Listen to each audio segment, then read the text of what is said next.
Hey, everybody. Welcome to our Progress Texas Happy Hour.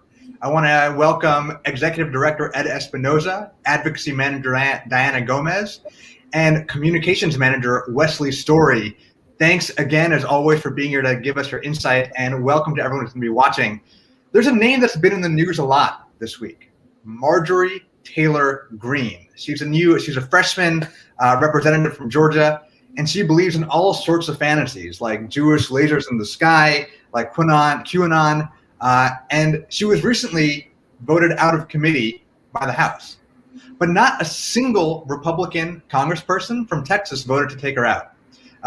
Ed, Diana, Wesley, what are your thoughts on what's going on in the Texas GOP? Ed, do you want to kick us off? I mean, first of all, let's talk about MGT, MTG, Marjorie Taylor Greene. She really is out there, and one of her conspiracy theories was that the government planned 9/11 to justify wars in the Middle East, and she had to take to the floor of Congress to say that she didn't believe that.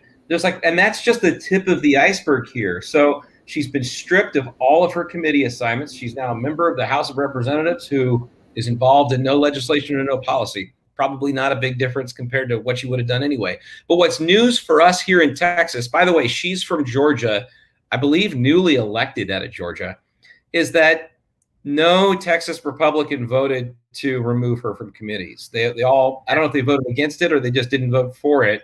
But one in particular, and this is in the Dallas Observer yesterday morning, Congressman Brian Abbott goes to bat for this congresswoman by saying that, let me find the quote, is he called it said that the minority party should be able to choose from their ranks who would sit on these committees. And it was just like basically defending the acts of this person being a part of the government, this QAnon conspiracy theorist being a part of the government. I would like to say that it's like not good, but of course it is, but really it's just not surprising when it comes to Texas Republicans. And that's kind of run of the mill for these guys. Yeah. Leslie, how about yourself? You know, I have a lot of feelings about this. I know this is just kind of our intro, so I'll try to be fast, but I think not only should she be stripped of her committee assignments, but she shouldn't be in Congress anymore. And the police should really open up an investigation into her actions. I think it's really good that Congress is attempting to hold these bad actors accountable. Otherwise, the same thing could happen again. And people really need to see that there's some kind of consequence for these actions. As Ed mentioned, you know, this is representative of a much bigger disturbing issue within the Republican Party, and especially the Republican Party here in Texas. Yeah. You know, this embrace of conspiracy theories and this white supremacist ideology, it's a huge threat to our democracy. And so I think a lot of the times, you know, it's funny to joke about this because some of these beliefs that they have are just ridiculous and unbelievable. And so, you know, it's fun to make fun of them. It's fun to make fun of the Texas GOP. It's one of our favorite pastimes here because it's just, some of the stuff they do is just so ridiculous. But at the end of the day, this represents a branch of the party that's growing bigger and bigger by the day. And the Republican Party is embracing these far-right extremists. So it is a serious issue. And Marjorie Taylor Greene is really a symptom of the GOP. She's not an anomaly. And I don't think it's too far of a stretch to say that at this point, the Republican Party belongs to Trump, even if he's not president. Trumpism really runs rampant throughout the GOP. And so we need to take this threat seriously. One other thing on a kind of Texas view of this is that now that Congress has acted against her, they need to act against the other people who are responsible for the insurrection, one of those people being Ted Cruz. Yeah. So the Senate needs to take action against him. He needs to be expelled from the Senate. We have a petition calling for him to be expelled. If you haven't signed it, go ahead and sign that petition. And Diana, what do you think? Yeah, I mean, I'll just end it by saying that, you know, I totally agree with everything Ed and Wesley have been saying. I think what's been done has been great, but it's also only the beginning. I can't believe she's is still, has that job, she should be removed. She's dangerous. And so what has started is something very important called accountability. A lot of members of the GOP, especially here in Texas, want us to forget about it and move on. But that's a very abusive tactic to a lot of their abusive and dangerous behavior. And the reality is that, yes, Trump's out of office, but like Wesley said, a lot of, the movement that he started had consequences, and that a lot of equally dangerous people have been elected into Congress. And also, so dangerous that there are progressive Democratic representatives that have had to move their offices to be away from them because of the dangerous threats and the confrontations that these QAnon conspiracy theorists have confronted them with. So what we can do here in Texas is to keep those GOP folks accountable, know that they are still here, they are present danger, but that we can, vote them out, call for their expulsion, and we should definitely, keep on doing that. So if you haven't signed up, go ahead, Ed. I was going to say, what a serious way to start the conversation. That's a bad icebreaker today. We got to do better next time. We'll do better. Lift up our spirits. So if you haven't signed our petition to hold Trump and Cruz accountable, I've dropped them in the comments. Sign it, share it with your friends and your family. Let's make sure that there's accountability before unity. I guess this is still going not in the happiest of directions yet. But Wesley, we'll get there. This week we made you do something really terrible. We made you watch Governor Abbott do his State of the State. Do you want to give us a quick overview of what you heard and what you saw before we move on to happier topics? Yeah, I can talk about that. And I will say it was a terrible experience. So this week on Monday, Abbott delivered his State of the State. And one thing I'll add is that he had to deliver it not the typical way. Usually he would have done it in the Capitol with Texas senators and Texas members of the House all around him. And this year he wasn't able to do that because of COVID. And so already just the circumstances of his speech and the fact that he wasn't able to do it the usual way are already representing, the failures of the last year from him and from our Republican state leaders. So Abbott talked a lot about a lot of different stuff, and I'm not really going to get into all the details because honestly, if you didn't watch the address, you should consider yourself lucky. I also don't want to repeat his lies. But there are a few different topics and a few different issues that I think are worth mentioning. So for one, he glossed over COVID-19 and really refused to take responsibility for the role that he's played in this crisis. He didn't even name COVID-19 as an emergency item. So during the State of the State, the governor has the power to name different emergency items for the Texas legislative session. And he named a few. COVID-19 wasn't one of them, which is just wild to me. Like, this is the biggest issue impacting our state right now. Why would you not? Isn't that big right now? Seems like it's big right now. Yeah, exactly. More than 38,000 Texans have died from this disease, and Abbott has failed at every step of this pandemic. So I really feel like his entire speech could have and should have been about COVID and his plan for addressing it, because that's just the major thing that's impacting all of us right now.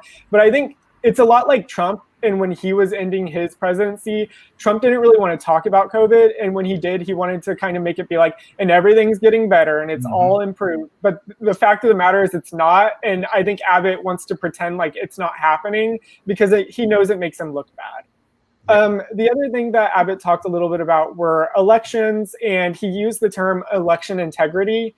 And basically, he was arguing that we need to have faith in our elections again. And I just want to say that the term election integrity is code for voter suppression. So really what Abbott is advocating for is to make it harder for people to vote, when really our state is already the hardest state in the country to vote in. And what our legislators should be doing is making it easier to vote. And then the last topic that I'll mention is he talked a little bit about abortion. And he basically made it clear that throughout this session, abortion is going to be one of the major targets of the Republican Party here in our state. And that's just like every other legislative session. Abortion is always a major target, but that's just something to watch out for and be prepared to fight back. I think the main takeaway from all of this is that instead of focusing on things that are impacting our daily lives, like the COVID pandemic or healthcare or economic relief, Republicans are doing what they always do, and they're trying to distract from the real problems by going after our rights and going after things that they shouldn't be going after things that we all agree, like we should have the right to an abortion, we should have the right to healthcare, we should be able to be taken care of by our government. But at the end of the day, that's not what they're doing. They're trying to distract from all these other issues by focusing on things that Texans aren't really concerned about at this moment. Definitely. And on that topic of abortion being healthcare, it seems like protecting public health and healthcare seems to be the last thing on a lot of Republicans' minds, but especially Greg Abbott. But did want to interject some great positive news about the legislative session is that Progress Texas, along with a lot of our partners, are going to always advocate for the right of this healthcare, and wanted to share some more details on Rosie's Law that was announced last week by some of our legislative champions. Representative Cheryl Cole and Senator Eckhart joined these three abortion funds, which are the Lilith Fund, Texas Equal Access Fund, and Frontera Fund, in introducing Rosie's Law, and that would restore insurance coverage of abortions for Texans that are enrolled in Medicaid and for those that have private insurance. A tiny bit of backstory on this is that Rosie's Law is named after Rosaura Jimenez. It's very important to recognize her and the fact that she was a 27-year-old college student and a single mom on the border in McAllen, Texas, and was the first known victim of the Hyde Amendment, which banned Medicaid coverage of abortion care in 1976.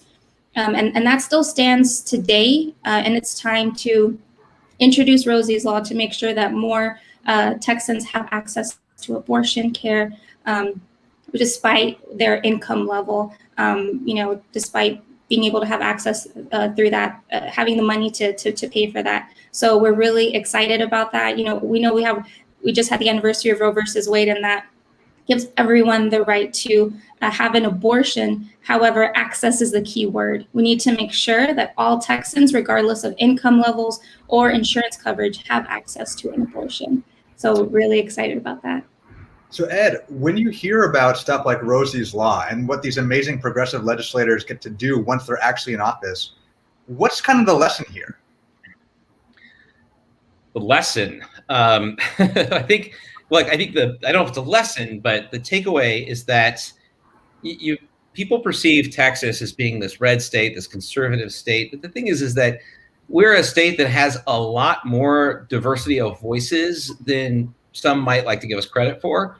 And the nice thing about seeing legislators who are proposing these things, so for instance, State Senator Sarah Eckhart, State Representative Cheryl Cole, who are backing Rosie's Law, these are people who are fighting for things that we believe in, right? Fighting for things that we support, so that we don't always have to fight against things to stop things. But obviously we have to do a lot of that. But we can also look at the things that we're for. And it's not just issues like abortion. It's also issues like voting rights. Celia Israel in years past has every session come out and proposed an online voter registration bill.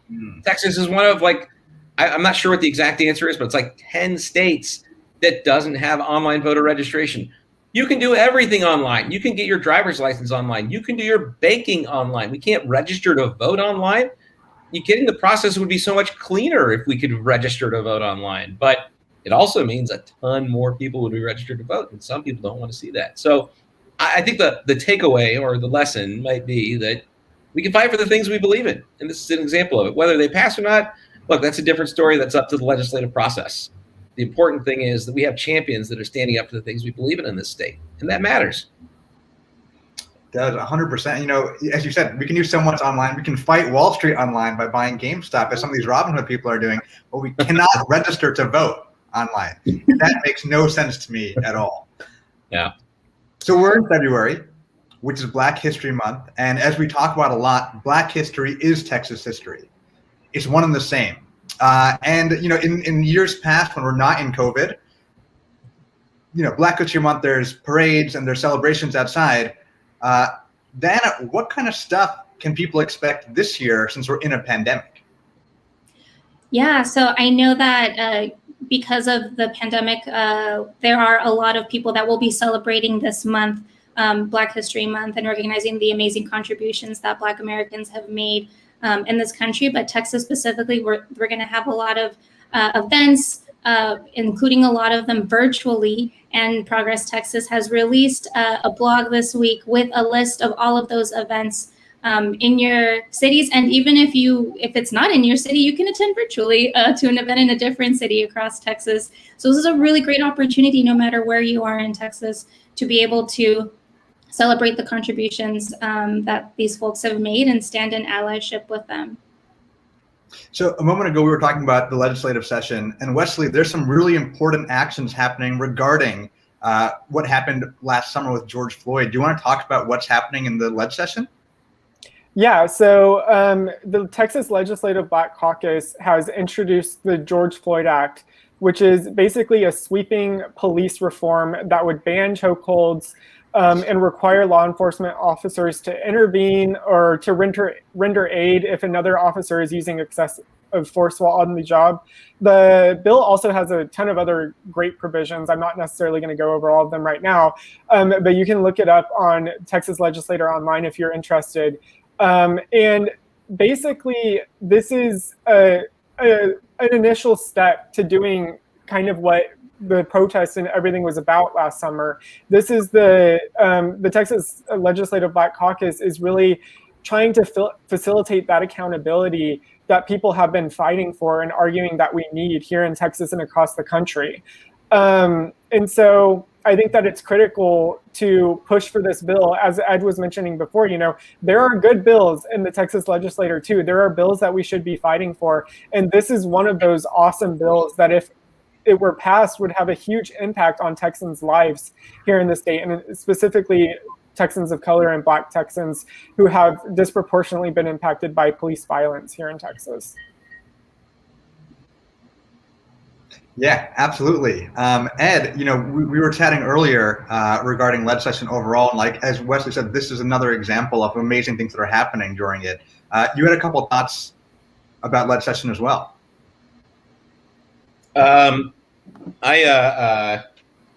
Sorry, just got a phone call. I was trying to decline. The leg session is it's kind of, if you're I heard someone who's a runner once describe it, that it is a 5K, a 10K, and a marathon, but all at once, right? Like you start with the 10K, you kind of come out of the gates quick, and then it's a marathon, you just kind of like survive it, and then there's a sprint at the finish. It all happens at one time. It's what's really going to be unusual this year is that COVID is affecting it, right? Where they're not allowing virtual testimony, but they are allowing virtual testimony for some other things, and still don't know if it's clear. Are they going to move to virtual testimony for other things? We already have a couple of legislators that have gotten COVID. So there's a lot that's unclear at this point. But as far as like what's happening there day to day and what the legislators are planning, I really think Diana probably has more to offer on that with all the legislative offices that you've talked to up until now and conversations you've had. You've learned some pretty cool stuff. Yeah, I mean, first of all, speaking of that virtual testimony, you'd mentioned, Ed, it's still 100% unclear as to how the majority of Texans would be able to advocate for themselves. And, I think we can all agree to have a virtual option would be great. It hasn't really been given to us except for this one opportunity that's been given to us to testify when it comes to redistricting through the Texas Senate. There are 4 opportunities left this month to testify. And, so February 12th, to talk about redistricting in the Houston area, the 19th El Paso, the 26th Austin. And if your part of Texas has already been talked about, there will be one last chance to give your opinion on redistricting and what you think about redrawing these lines and the whole gerrymandering aspect of it.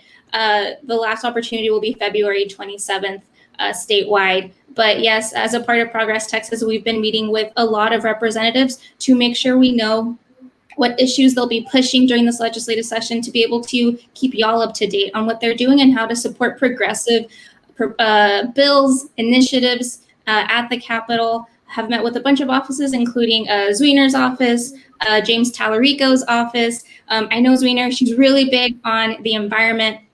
And now she's been named to the Public Health Committee, which we're really excited about. I know she's a big champion for COVID-19 awareness, relief, going to have a progressive champion in there, so we're really excited about that. Met with James Tallarico, who's a huge advocate for public education as a former teacher himself in the San Antonio area. Have also met with Jessica Gonzalez, who is the vice chair of the LGBTQ caucus and has some really amazing things coming up this legislative session and advocating for that community, as well as members of the Black Caucus who are, these amazing champions that are part of being proponents for the George Floyd Act. Cheryl Cole and Representative Jarvis Johnson, who has introduced and announced, had a big press conference on abolishing Confederate Heroes Day. That is a day of recognition that does not need to exist. We need to recognize more of these great progressive Texas champions. And, those folks that we've been meeting with in the session are really great champions. And we're really excited to be able to keep you guys updated on the great stuff they're working on and how y'all can stay involved in supporting them and keeping Texas progressive. One of the Sorry, Satvik. I was just going to add, one of the things that we like to say here at Progress Texas is that progressive values are mainstream values. And I think that that's so important because you look at the Texas legislature, and we don't have the majority in the Texas legislature. We know that Republicans hold power in the Senate and they hold power in the Texas House. But the fact of the matter is, across the state, progressive policies are popular. And so that's why it's so important that we show up and we advocate for these bills and for this legislation so that our lawmakers see that actually progressive issues are popular, progressive issues are mainstream. And it also gives the lawmakers who are already fighting for those progressive causes, like Diana mentioned, it gives them legitimacy and it gives them the power to make an argument that these bills should be passed because there are constituents across the state that they would benefit and who they would help. And so that's just something that I wanted to add, is showing up is so important in whatever capacity you're able to show up, whether it's writing an email, whether it's signing a petition, whether it's donating to orgs fighting for these issues, or if you're able to show up in person for testimony, or hopefully virtually if they allow virtual testimony. But our intern Abby recently wrote a blog that talks about all of these different ways that you can show up and ways that you can advocate at the Texas legislature. So check that out, and it'll give you some helpful tips if you're not super familiar with the process. Yeah, I just dropped it in the chat, actually. Voting rights, environmental protection, abortion rights, sensible gun reform, access to affordable health care, all progressive issues, all issues that are favored by a majority of Texans.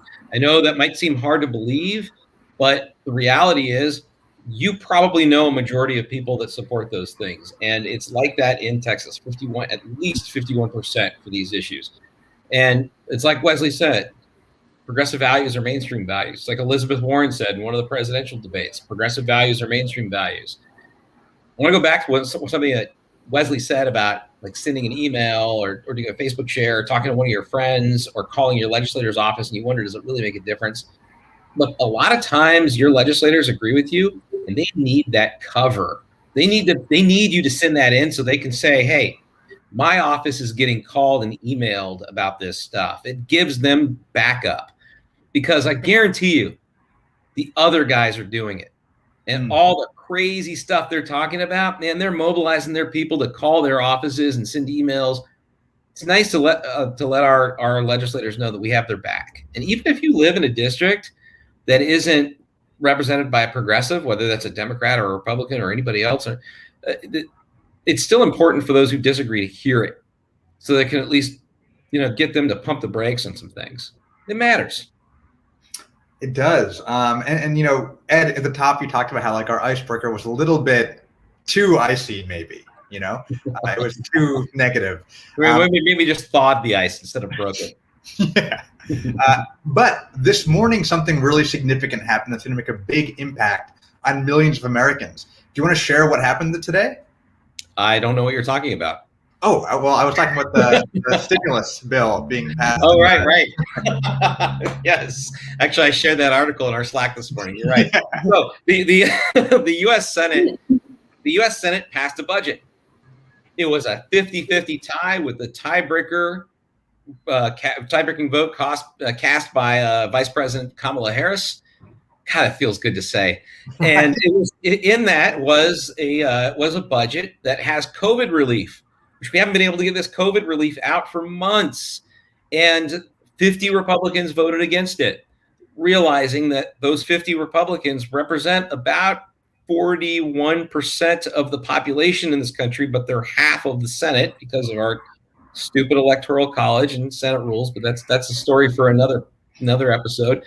But the elections have consequences. What happened in Georgia has consequences. What happened in states like Colorado, where we flipped a seat, Arizona, where we flipped 2 in the past 2 years, Texas, where we will eventually flip a Senate seat. Hopefully that next one will be Ted Cruz. Let's send him packing. God, that's going to feel good too. But these elections have consequences, and because of it, the whole nation benefited from it with this most recent action by the U.S. Senate.